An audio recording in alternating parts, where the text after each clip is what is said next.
Hey everybody, Joseph Rothschild here, aka...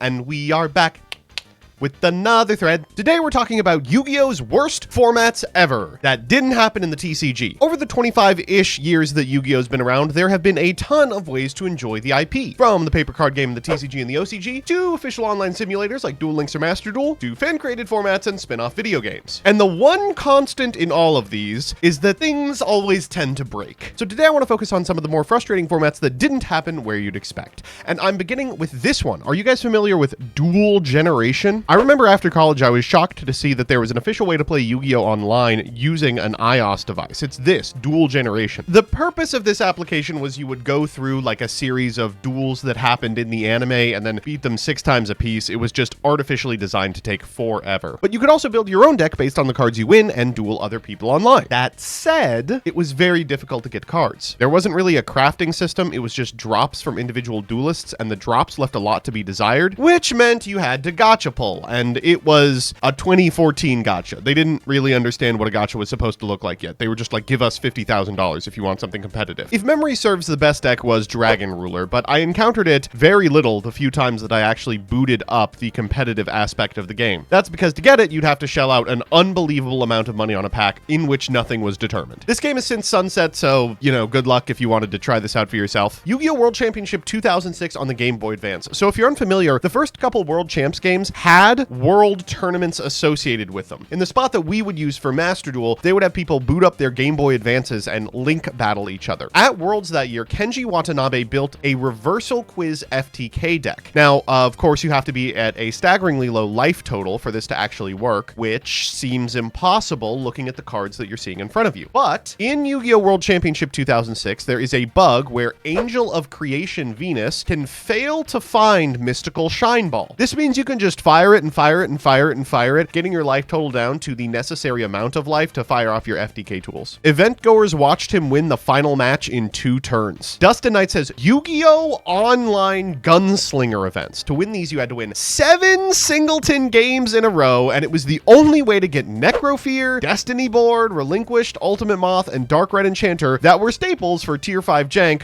but winning them required you to play meta, and every game cost 5 cents. Damn! Take me back, baby. Kevin's got a good one. The very first point list for Genesis. So Genesis format is in a good place now, but after its beta release, 1 million people played games and found things that obviously they didn't intend. One of those was that Mystic Mine was playable. Mystic Mine itself was a prohibitive amount of points. It was 100 if memory serves, but the cards that weren't were Metaverse, Demise of the Land, Planet Pathfinder, and Left Arm Offering, which meant it wasn't too hard to get to. After 2 days, they added point totals to all of those cards, and thankfully, we didn't have to see it again. For now, I've heard rumors that someone is brewing with Mystic Mine. Perhaps you'll see the list shortly. Foxcade's got a great answer. While it got an update that swapped the Master Rule and Ban List to 2020 standards, Legacy of the Duelist Link Evolution initially released with Master Rule 4, and a mix of the TCG and OCG 2019 ban list that left Gumblar Hand Loops and Rongo Turbo as the best decks for a year after they were banned in paper. I will say this is a perfect encapsulation of playing Yu-Gi-Oh! In 2018. I just think that's like the worst ever. Man, they were giving this out at pricing until last month! I responded to this one because this is the exact type of answer I want to get. Last Card Standing,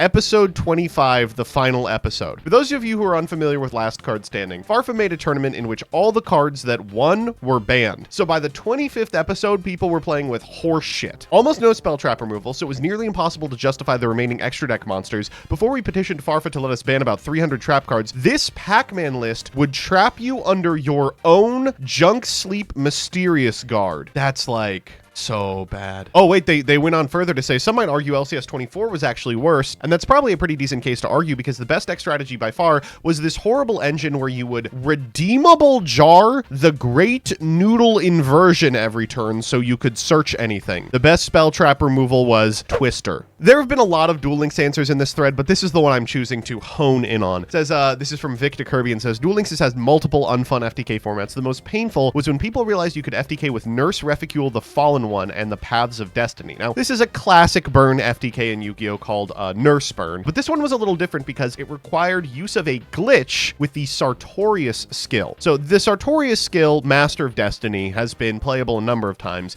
It changes the outcomes of your coin flips, provided you've got some Arcana Force monsters in your deck. This says when you toss a coin, the result will always be heads for the first 3 coin tosses. Your first normal draw will be skipped. This has been nerfed a number of times. But the glitch said that your opponent's tosses would also always be heads. That means you can force them to flip wrong on Paths of Destiny and take the Nurse Reficule burn damage. Cool, right? Yeah, rotation Yu-Gi-Oh! I don't know. I mean, far be it from me to defend my honor on this again. Barfa's shaking the Genesis tree right now. You can tell he makes a living saying formats he doesn't play are bad. The first sequence of rotation, Salamangreat was the best deck by a lot. If this looks like a lot of their top tier cards, we also gave them like Rage, if I remember correctly. Rage or Roar, I don't think it was both. And of course they pub stomped everyone. The irritating part of rotation Yu-Gi-Oh! Is we nerfed Salad like 4 times and people kept winning with it even when it was almost unquestionably not the best deck in the room. By the end of the format, the Salamangreat deck was like Foxy as an advantage engine playing like Primineral Congrate, and people were still losing to it. There were like tournaments where someone would fuck up a play into an obvious onboard trick against Salamangreat, and I almost wanted to be like, can I just play this for you? I can't have Salamangreat winning again. Every single one of these tournaments was engineered to specifically get a banger tweet for Farfa. In Master Duel, during the February 2022 Xyz Festival, you got 100 points for winning a festival game and 50 points for losing.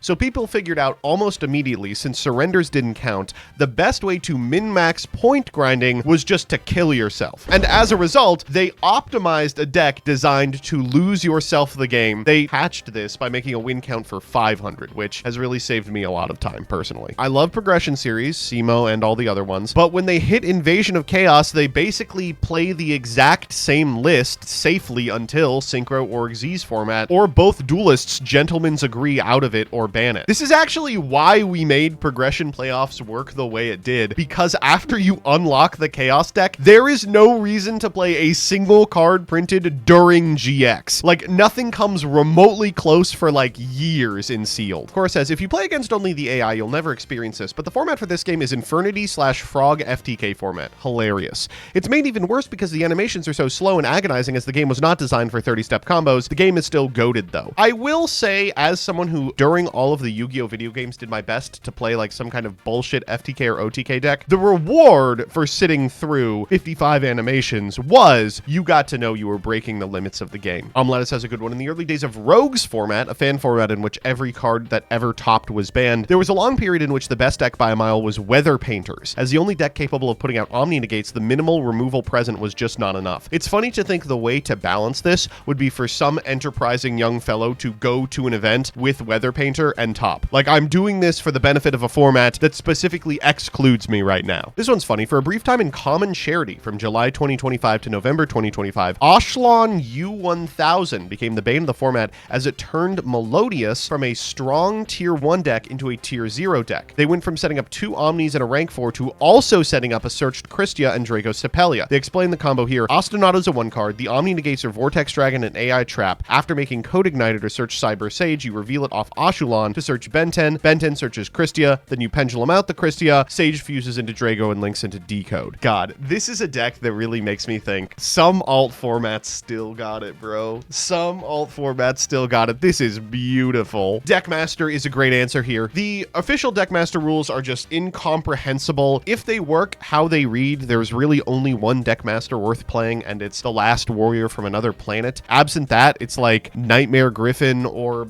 maybe Spell or Trap Canceller based on what flavor of burn your Last Warrior opponent is playing. I would say this is probably the best answer in the thread if I was confident a single game of Deckmaster had ever been played by humans. In conclusion, if you're frustrated with the direction of Yu-Gi-Oh's format, just remember this. There truly is no escape. Whether you're playing the Yu-Gi-Oh dating simulator or the Yu-Gi-Oh Try Not to Come challenge, there's probably a way that some spike has min-maxed it. Okay, I will say this about the Exodia Genesis deck. Why are people pretending like this is good? Like, is this just like Boogeyman of the Week type shit? People who've never played a second of Genesis being like, how is this the best deck in Genesis? This got third place at a giant card. It didn't top at all. Like, what are you talking about? Hi, Dyer here. Joseph doesn't know what he's fucking talking about. The issue isn't that it's a good deck. The issue is that it has a positive win rate. If you play Genesis on DB, you will only see this deck.